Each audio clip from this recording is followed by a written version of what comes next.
kami melihat arsitektur itu hanyalah sebuah pintu. Di balik pintu itu adalah harta karun kebudayaan dan ilmu pengetahuan. Ya, kembali lagi dengan saya Sebastian dalam acara Bincang Asik di Galeri Sebastian. Hari ini saya ngobrol dengan, saya mesti manggilnya Bang Yori, Mas Yori, atau lebih pas apa nih? Mana aja boleh, Mas. Oh, mana aja. Yori juga nggak apa-apa. Nah, ini dengan Mas Yori, dan kita beruntung sekali hari ini saya bisa berbincang-bincang asik dengan seorang arsitektur yang luar biasa, yang boleh dibilang apa ya, mengkampanyekan atau apa, menemukan atau mempromosikan yang namanya arsitek Nusantara ya.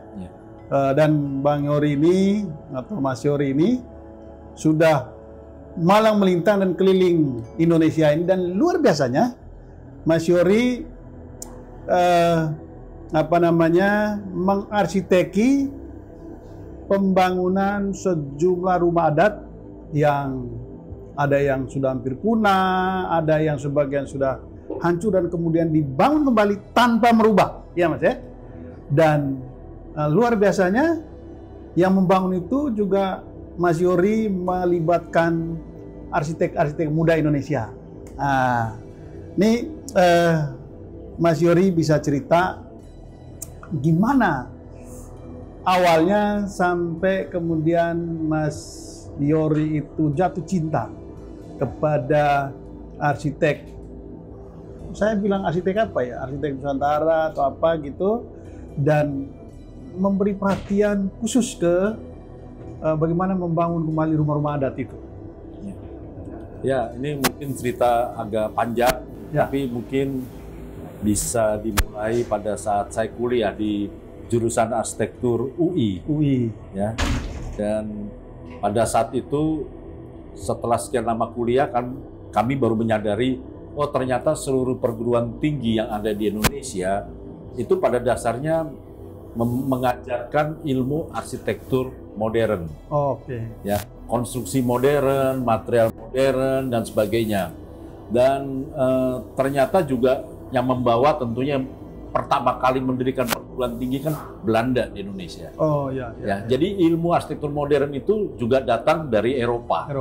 Ya, konstruksinya, cara membangunnya, dan sebagainya.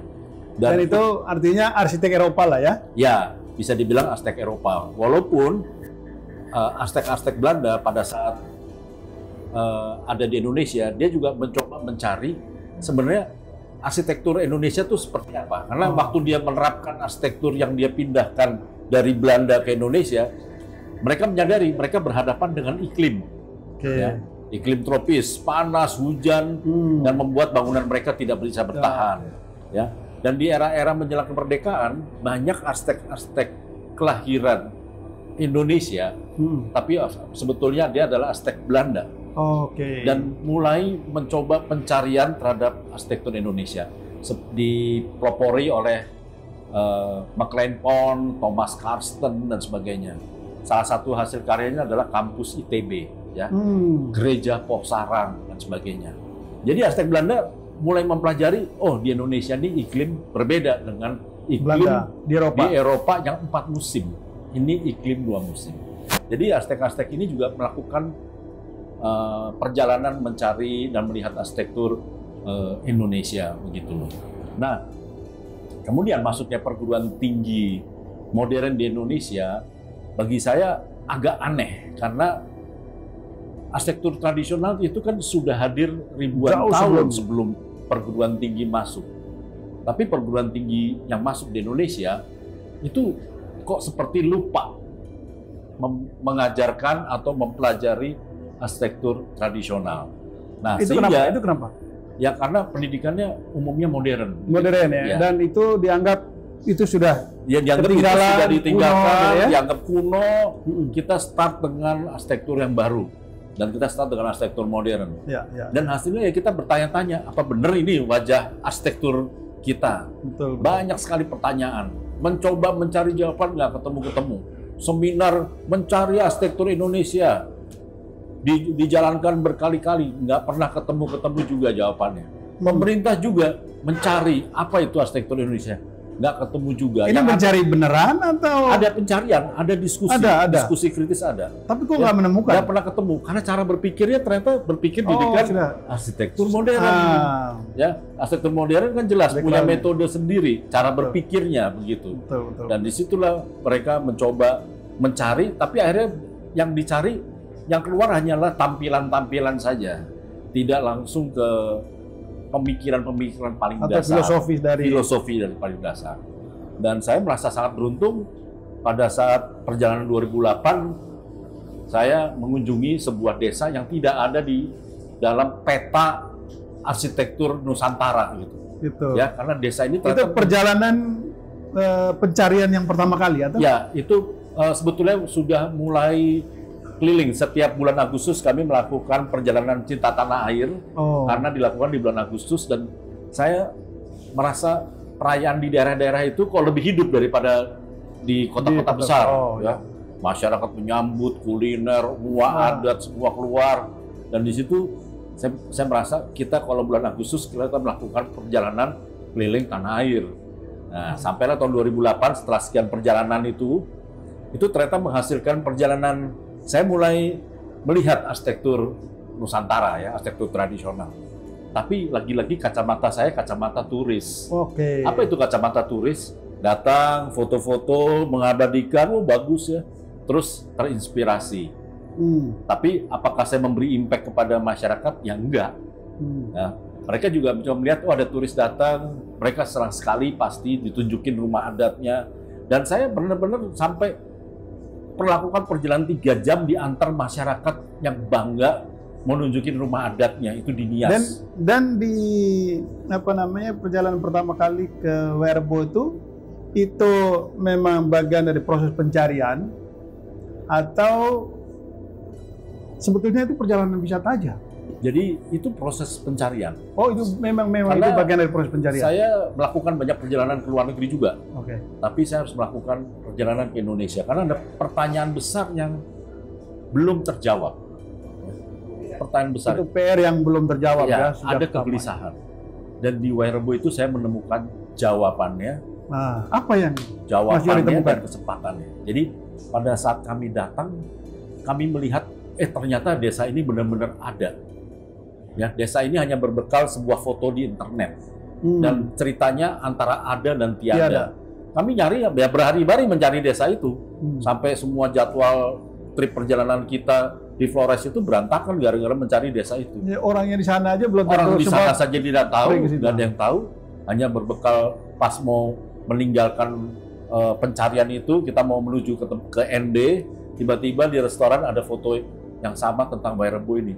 Akhirnya saya bilang, ini pasti ada. Ini tanda-tanda nih, udah ada jawaban nih, ternyata desa itu ada. Dan akhirnya kami tanya bagaimana menuju ke sana. Dan kami harus melakukan perjalanan 8 jam naik mobil untuk bertemu dengan masyarakat Werbo yang menjadi kepala sekolah. Dan masyarakatnya bilang, itu saya ketemu namanya yang orang Werbo itu adalah kepala sekolah. Dan dia bilang, Werbo desa kami dekat saja. Tapi ngomongnya dekat saja kan? Dekat. Kita disuruh makan pagi dulu, lagi hujan-hujan. Sarapannya itu ya kalori semua, nasi sama super mestinya mie. Itu sudah tanda-tanda, Mas. Sudah tanda-tanda. Bilang dekat, tapi disuruh makan dulu yang kenyang ya. Hujan, dekat saja. Jalan nggak nyampe-nyampe. Aduh, ini saya bilang dulu masuk hutan, nggak ada jalan, suruh jalan itu mulai pakai jalan kaki, dengkul, pakai pantat, glosor, kepleset. Ini itu, desanya mana? Mas, itu bagian dari kearifan lokal loh. Betul. Mereka nggak mau tamunya itu menyerah sebelum. Dan mereka selalu bilang dekat saja. Dekat saja, ya kan? Memberi harapan gitu. Memberi harapan. Ini dekat. Dan akhirnya saya tiba juga setelah 8 jam perjalanan. Tibanya udah sore, berangkat pagi, ya kan? Dan akhirnya buat masyarakat Werbo ini juga sebuah pertemuan yang tidak disangka-sangka oleh mereka. Kenapa? Kami ternyata adalah rombongan orang Indonesia pertama yang tiba di Werbo. Tapi kan kalau bule itu kan sudah sering ke situ. Nah, bule itu sudah tercatat di situ. Begitu sampai ke sana, loh ini desa apa sih? Kok ada orang Taiwan, Ada orang Amerika yang udah tinggal setahun, profesor. Waktu saya kembali, kok ada rombongan turis dari Spanyol masuk. Ini saya menemukan bukan sekedar desa adat ini jendela dunia nih. Oh. Ini jendela dunia nih. Ini harta karun yang tersembunyi ya? Nah, saya melihat harta karunnya itu begini. Setelah itu saya bertemu dengan tetua adat. Pada saat pamitan itu tetua adat bilang, bagi kami kedatangan orang dari Jakarta itu adalah kedatangan orang tua kami. Oh. Waduh, ini Apa artinya itu? saya nggak ngerti nih artinya apa, kok kayaknya berfilsafat sekali nih bahasanya. Dari Pak Alex itu, Pak Alex Ngadus itu ketua adat misalnya. Saya dianggap orang tua. Itu pertanyaan itu terngiang-ngiang terus sampai saya pulang dan sangat mengganggu pikiran saya gitu loh. Dan akhirnya saya menemukan jawaban. Oh, saya menemukan jawaban. Kita datang sebagai arsitek. Kita lihat desa ini menjelang kepunahan. Itu menemukan sendiri dari hasil Ya, refleksi, Mas? menerikan sendiri. Kalau ibarat saya seorang dokter, menemukan seorang Pasien ya? pasien bukan pasien ya, ada orang sakit di pinggir jalan. Terus ternyata dia menderita penyakit yang belum pernah dicatat dalam dunia kedokteran. Dan saya sibuk mempromosikan penyakit penemuan baru itu, dan kemudian orang itu mati. Secara etika, saya merasa berdosa. Nah, saya datang sebagai arsitek, melihat desa yang menuju kepunahan. Dan desa itu luar biasa. Terus saya mendapat ilmunya, saya mempublikasikannya. Tapi membiarkan desa itu akhirnya punah. Saya secara etika sebagai arsitek, saya berdosa. Karena apa? Ini udah tugas arsitek, ini tugas kamu. Ini bukan tugas perguruan tinggi lagi, bukan tugas pemerintah. Kamu yang lihat, kamu yang ada di situ. Disitulah panggilannya. Nah, disitulah saya merasa terpanggil, dan akhirnya tahun 2008 itu saya memutuskan pensiun jadi turis. Oke. Jadi pensiun jadi turis, jadi ingin menjadi bagian dari masyarakat. Oke. Apa maksudnya apa? Ini tinggi sekali nih berarti jadi turis. Karena kalau turis, bagian dari masyarakat. Turis itu cuma datang, foto-foto, mengakses masyarakat, mengambil ilmu pengetahuannya, ya, secara gratis, tidak memberikan apa-apa ke masyarakat. Begitu saya pergi dari desa itu, saya tambah pandai, mendapat gelar, seperti yang dilakukan oleh antropolog itu. Mereka bikin penelitian, tambah pintar, tambah pandai, tapi membiarkan desa itu punah di depan mata. Secara etika profesi, saya berdosa. Begitu loh. Jadi saya ingin menjadi bagian dari masyarakat. Jadi artinya apa? Menjadi bagian dari masyarakat. Bila selama ini kita melihat dari luar, sekarang kita melihat dari dalam. Nah, melihat dari dalam itu bagaimana? Dengan bagaimana desa ini bisa dibangun kembali. Tentu yang harus membangun kembali bukan saya. Bukan terus nanti saya cari kontraktor dari luar desa itu, atau saya mengadu kepada pemerintah supaya Wairebo itu menjadi proyek supaya bisa dibangun kembali. Tidak. Yang harus membangun kembali adalah masyarakat. Nah, apa yang Mas Yory temukan dari arsitek rumah adat Wairebo itu? Jadi yang kemudian kalau saya baca, Mas Yory seperti terkagum-kagum dengan arsitek itu, seolah-olah menemukan sesuatu yang tidak ditemukan di arsitek modern. Jadi begini, yang saya temukan itu bukan hanya terkagum-kagum mengenai bentuk arsitekturnya yang baru pertama kali ini saya lihat. Selama ini kita tahu rumah Minang kayak apa, rumah Toraja kayak apa, rumah Sumba kayak apa, rumah Bali kayak apa. Tapi rumah Wairebo nggak pernah ada di dalam literasi. Kok ada bangunan bentuk silinder besar begitu, dan ada orang yang tinggal di dalamnya. Jadi ini secara arsitektur ini luar biasa sekali. Tapi yang saya temukan, yang harta karun yang terbesar itu adalah pada saat Wairebo bisa dibangun kembali. Dari menuju kepunahan, sekarang 7 rumah itu, semua itu adalah rumah yang baru. Nggak ada lagi rumah yang tua. Sudah hampir punah ya. Tapi bagi saya itu semuanya asli. Kenapa asli?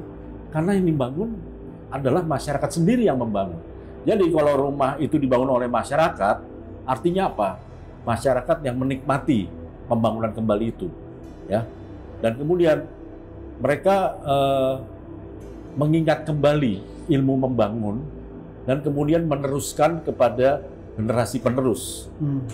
Dan mereka tidak jadi penonton. Oke. Dan bagi saya itu saya menemukan DNA orang Indonesia itu di situ, yaitu apa? Gotong royong. Oke. Ini dahsyat sekali. Nggak ada arsitek, nggak ada kontraktor, semuanya juga kerja di kebun. Kok tiba-tiba bisa membangun secara bersama-sama, ya, sampai rumah itu jadi. Nggak ada satu tiang pun bisa berdiri tanpa gotong royong. Oke. Nah itu yang bagi saya ini temuan baru, membangun dengan semangat gotong royong, ya. Dan tugas saya hanya mencari donatur. Kenapa? Mereka secara adat mereka mendadak jadi miskin karena modernisasi. Untuk mendapat kayu izinnya nggak bisa dapat. Bahkan mereka terancam harus keluar dari hutan yang dijadikan cagar alam, begitu kan? Nah, untuk membeli kayu mereka harus beli di pasar. Harganya luar biasa mahal. Mereka biasa hidup mungkin dengan ekonomi barter dan sebagainya, bukan dengan uang, begitu.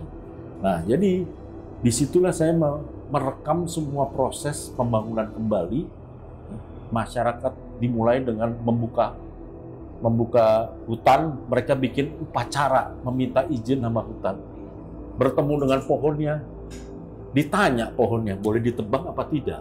Nah, mereka bikin sebuah upacara Izin kepada pemilik alam semesta ya, itu ya. Mereka minta izin kepada alam, boleh nggak pohonnya ditebang? Diambil. Terus nanti ada jawaban dari pohon, saya nggak boleh ditebang, saya nggak mau ditebang. Berarti nggak jadi? Nggak jadi. Artinya kita harus cari pohon yang lain dong. Oh. Dan di situ kan saya merasa tertampar juga. Loh, ini orang-orang ini ternyata nggak sembarangan loh. Kayu aja, satu kayu aja, mereka minta izin. Kita orang modern ternyata rakusnya luar biasa ya. Ya. Kalau nebang 10 hektar, 100 hektar, nggak usah pakai izin kan. Tebang aja semua. Ini kok satu pohon aja mereka malah repot-repot amat. Memang ciri orang modern itu rakus, Mas. ada sistem yang membuat itu kan. Betul. Jadi mereka ini sebenarnya penjaga hutan.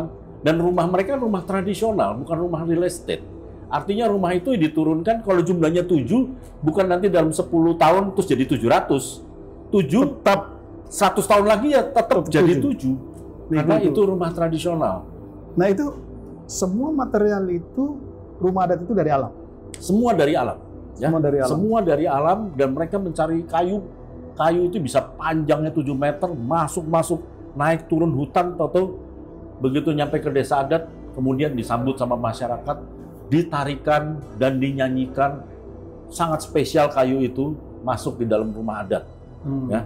Dan kenapa rumah itu bisa bertahan?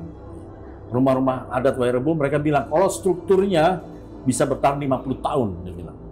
Tahan gempa, jelas, karena mereka tidak melukai bumi. Mereka berdiri di atas umpak. Ya. Jadi itulah kearifan lokalnya.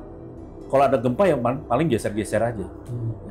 Dan material alang-alangnya bisa bertahan sampai 15 sampai 20 tahun. Kenapa? Kalau rumah adat itu tidak ada manusianya yang tinggal, pasti ambruk. Pasti ambruk. Tapi kalau ada manusia yang tinggal, malah rumahnya itu semakin awet. Rahasianya kami temukan, saya perhatikan kenapa setiap pagi ini dari rumah-rumah kerucut Wairebo itu keluar asap. Ya. Keluar asap. Dari pagi-pagi itu kan embun gitu, keluar asap semua. Ya. Ternyata ibu-ibu memasak di situ. Dan asap itu adalah bagian dari proses mengawetkan material. Ya. Jadi rumah Wairebo itu juga ada 5 lapis begitu. Ya, yang bawah untuk menenun, yang tinggal di lapis yang lantai dasar, ada lagi lantai untuk menyimpan makanan, bibit, ya, alat-alat pusaka sama leluhur di paling atas. Jadi itu masing-masing itu iya, ada filosofisnya ya? Ada filosofinya. Fungsinya masing-masing. Dan saya waktu melihat itu, ini bukan lagi saya melihat arsitektur rumah tinggal ini. Udah lain saya lihatnya. Ini saya melihat harta karun nih. Nah ini harta karun ini kan, ini milik Indonesia dong. Masa saya mau monopoli, saya bawa pulang ilmunya, saya diem-diem aja, pokoknya mau tanya-tanya harus bayar. Nggak mau. Kalau orang luar bisa begitu. Tapi sini kita justru melihat namanya gotong royong, itu kan ternyata itu sosialnya orang Indonesia. Sosialnya orang Indonesia karena kita terlahir sebagai manusia outdoor, ya, bukan indoor. Betul, Mas Yori. Tadi saya mengulangi, jadi kelebihan rumah adat Werbo itu, yang arsitek tradisional itu, satu, tidak melukai alam. Betul. Ya. Yang kedua, materialnya semua dari Dari alam. alam. Yang ketiga, dia tahan gempa. Yang keempat, alang-alang Ya, itu bisa bertahan ya sampai 15 tahun, 20 ya, tahun. 20 ya. tahun ya. Dan mereka tidak menggunakan alat-alat modern, hanya bermodal parang. Parang ya. Ya, hanya bermodal parang itu sudah bisa membangun rumah. Artinya Nggak ada kren, nggak ada semua alat, nggak ada. Nggak ada ya. Dan itu pakai paku atau apa gitu? Nggak ada pakai paku. Jadi semua tanpa paku. Jadi setelah saya perhatikan banyak keliling-keliling ke pedalaman, melalui Werbo kan saya menemukan formula melestarikan kembali. Ini formula ini bisa dipakai 70% untuk ke tempat-tempat lain, 80%, 90%, 70% untuk membangun tempat-tempat lain, dan terbukti bisa. Dan akhirnya kami mempelajari, oh ternyata rumah-rumah Indonesia ini ya, rumah-rumah itu konstruksinya semua konstruksi goyang. Apa itu goyang? Tidak ada paku, tidak ada baut, tidak ada lem, tidak ada semen. Semua hanya diikat atau dianyam begitu rumahnya, ikatannya, atau dengan knockdown. Nah itu konstruksi goyang. Begitu ada gempa, ya itu cuma goyang-goyang saja. Apalagi konstruksi pondasinya di atas tanah, di atas umpak. Bayangkan kalau kita orang modern, kita bisa bikin basement berapa lantai. Oh iya. Kan bikin banjir lagi. Terus kemudian habis itu bikin beton, tapi begitu ada gempa ambruk. Nah, kayak rumah Nias itu ternyata setelah diteliti sama profesor tahan gempa dari Jepang, rumah Nias itu bisa bertahan terhadap gempa skala 1 sampai 11 skala Richter. Dan itu gempa skala 8, skala 9 tuh rumah modern udah pada ambruk semua. Ini kan juga suatu pertanyaan. Betul. Ini kan sebuah pertanyaan begitu ya. Ya. Dan disitulah saya mulai satu persatu menemukan jawabannya. Gitu. Jadi mulai dari Werbo, Mas Yory akhirnya mendapatkan ilmu, mendapat ilham, mendapat formula, mendapat inspirasi, lalu menemukan formula ya. Ya. Lalu dari situ Mas Yory kan keliling daerah-daerah adat itu ya, rumah-rumah adat itu, lalu kemudian terpanggil untuk melakukan suatu renovasi atau membangun kembali. Nah tapi sebelum kita lanjut cerita Mas Yory, untuk bangun di mana saja Mas Yory bangun daerah apa, rumah-rumah adat itu, kita break dulu, kita nikmati dulu kopi. Ini ada kopi, lalu ada apa namanya, es krim. Jadi kita nikmati dulu, nanti baru kita lanjutkan ke obrolan kita selanjutnya. Mas Yory. Kopinya lain kali harus kopi dari Werbo.